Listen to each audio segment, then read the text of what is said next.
Welcome back. All right, it is official as of last night. We're gonna have the Vancouver Canucks on one side of the ice, the Edmonton Oilers on the other, which means that we will definitely have a Canadian team in the Final Four. Honestly, as a hockey fan, just purely as a hockey fan, this should be a fantastic series. I don't know how long it's going to go, and I'm not overly concerned with how long it's going to go. Really, still just enjoying the ride with Vancouver this year.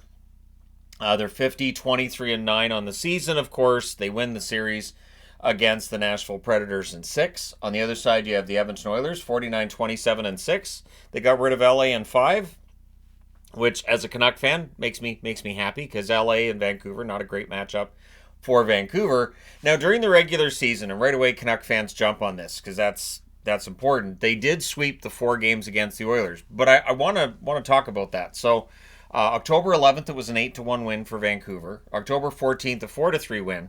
On November 6th, it was a 6-2 win for the Canucks. Less than a week later, Jay Woodcroft got fired. They brought in a new coach, and the team started to turn things around. The only game they've played after the coaching change against one another is April the 13th, where it was a close game. It was a 3-1 win for Vancouver, yes, but it was definitely a close game. And so I expect this series to be pretty close. And I'm not wearing Canucks necessarily because I think they're going to win the series. I'm wearing Canucks because, come on, this is fun. This is just it's a fun time right now. So the Canucks will host the Edmonton Oilers. They have not announced yet when Game 1's going to be. My guess is Monday. Maybe it'll be Tuesday, but probably Monday, I would think. But either way, this series should be a great joy to watch. Now, when we look at scoring, the Oilers, of course, had an easier time scoring in the first round than did the Canucks. 4.4 goals per game for the Edmonton Oilers against LA. 2.17 goals per game for the Vancouver Canucks, who were caught in this very, some would say, boring series against Nashville. I won't go that far, but there was long stretches where there wasn't much going on. Goals against, Vancouver, 2.00 goals against per game. The Oilers, 2.6. And there's going to be a lot of attention paid to the defensive side and the goaltending. Because, again, offensively, these teams should be relatively close, and I say relatively only because there are some players who had rough first rounds for Vancouver that are going to need to have good first rounds or good second rounds in order for this team to have any chance of moving on. Power play, that's Edmonton's bread and butter. The Canucks have to stay out of the box.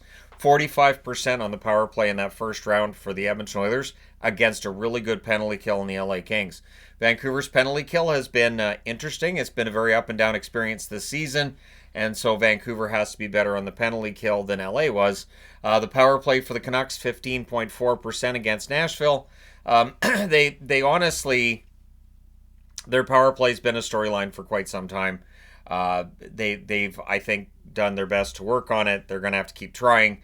Penalty kill, the Oilers didn't allow a power play goal in that first round. So 100% on the penalty kill. The Canucks, 90.9% on the penalty kill in the first round against Nashville. And yes, a very different beast when you're playing the Edmonton Oilers instead of the Nashville Predators. So we'll see how that goes. And then we'll look at the top scorers for the Canucks. It starts with Brock Besser. 4 goals, 2 assists in that first round, including the hat trick in that comeback game against Nashville, which really turned the series in Vancouver's favor. JT Miller has been a leader for this team. 1 goal, 5 assists, 6 points. I go as far as to say that if Quinn Hughes was not the captain, it'd be JT Miller. And maybe in terms of visibility and just acting like a captain, it's more JT Miller that does that. Quinn Hughes, one of those quiet captains. He had 5 assists in the first round. He's due for a goal. Dakota Joshua, great story in the first game, quieter after that. 2 goals, 2 assists in the series overall. Nikita Zadorov, the offense is a bonus with Zadorov, 2 goals and an assist from him. Elias Lindholm, 2 goals and an assist as well. I thought Lindholm had a good series against Nashville. Pettersson had 3 assists. He was given the secondary assist on that goal last night by Suter. And I think Pettersson's doing his best to fight his way through something. My guess is that Pettersson's not 100%. Just the way he's playing, I don't think he's necessarily 100%. Pia Suter, of course, 2 goals, including the most important last night against Nashville. And Connor Garland just with 2 assists. A bit of a surprise he didn't have a goal, but Höglander, no points in the first round, but Höglander, hardworking and very prominent. Hronek is standing out as one that has really fallen off. The fall off that he had in the second half of the season has continued into the playoffs. He was a minus in the series against Nashville, recorded 0 points and 4 shots on net. So Hronek needs to get things going for Vancouver against an Oilers team that looks intimidating. So Connor McDavid, a goal and 11 assists, 12 points. That's the job for Lindholm and the shutdown line on the Canucks, is to take care of McDavid, which is not always easy. Draisaitl, 5 goals, 5 assists, 10 points. Just excellent playoffs for them. Then you've got Bouchard, 1 goal, 8 assists, 9 points. His points production continuing in the playoffs the way it was in the regular season. Zach Hyman, 7 goals and an assist for 8 points. He's definitely a playoff producer. Nugent Hopkins, a goal and 5 assists for him. RNH, one of the best two-way forwards in the game. Evander Kane, 2 goals and an assist. There's some familiarity between Evander Kane and the city of Vancouver, so should make for an interesting series. I'm just thinking, have the Canucks played against a team with Evander Kane on it in the playoff series? I don't think they have. And then Dylan Holloway, 2 goals. I thought he had a good first round against LA. Fogle, one of my favorite players on the Oilers, a goal and an assist for 2 points in that first round. Kulak, a goal and an assist as well. And Henrique had a goal and an assist in that first round. Corey Perry, no points in that first round. 6 penalty minutes, 5 shots. So Corey Perry will be looking to have a better series this time around than what he did in the last series. But again, for the Canucks, they're going to have to find a way to either shut McDavid down or at the very least just control his production, which is not an easy thing to do. Absolutely not an easy thing to do. The goaltending matchup is going to be a huge focus in this series. Absolutely huge. Skinner, 4-1 with a .910 save percentage against LA. At times he looked really good. At times he didn't.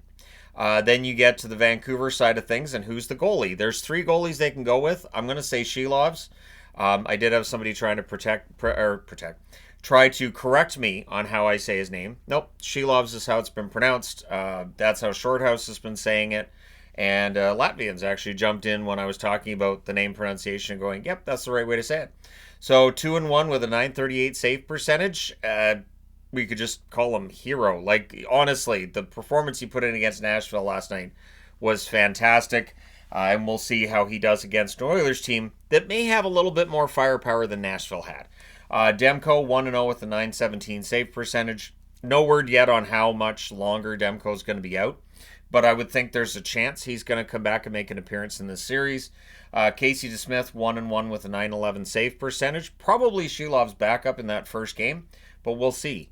A lot of unpredictability around this. Now, these teams have met in the playoffs before, back before the Canucks actually changed to this jersey. This is the one with the red and yellow instead of the orange and gold. They wore the orange and gold back in 1992. 1986 was the first time these teams met each other. It was quick. The Oilers knocked them out in the first round in 3. It was best of 5. They didn't quit before the 4th game. But the score's not close. 7-3, 5-1, 5-1. So, yeah. That's one of those series that I've kind of put out of my mind because they weren't beating the Oilers. That just wasn't going to happen. 1992 in the division final, so in the second round, that 91-92 Canucks still, for me, if you go and look at the 91-92 Canucks roster, I still think that's the best roster they ever had. They lost, though, against the Oilers in 6 games, so I was mad at that series because I felt like the Canucks had a good chance to go all the way in 92. It's different this year, even though the Canucks won the division like they did back in 92. I feel like the Oilers are probably the team that's more likely to go all the way and win the Stanley Cup. I acknowledge that as a Canuck fan. But I think it's going to be a fun one. So the Oilers in that 6-game series in 1992, they won the first game in overtime 4-3. I may have said some words when that happened. And then the Canucks won 4-0 in game 2, but then they go to Edmonton. The Oilers win 5-2 and 3-2 at home. They lost 4-3 when they came to Vancouver for game 5, but in game 6 they rounded it out with a 3-0 win.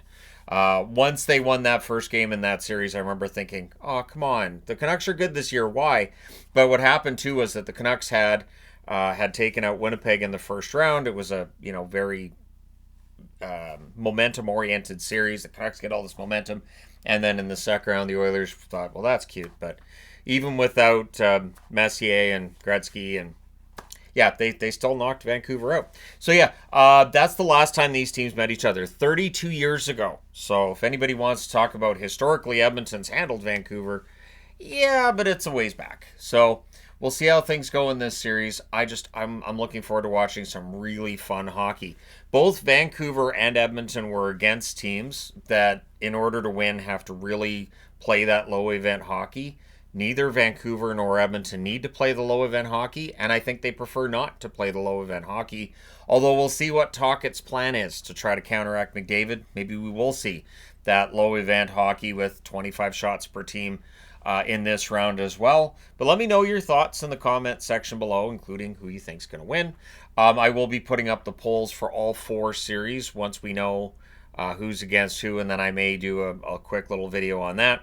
But let me know your thoughts. Hit like and subscribe if you haven't done so already. Thank you guys so much for all your support. I will talk to you again soon.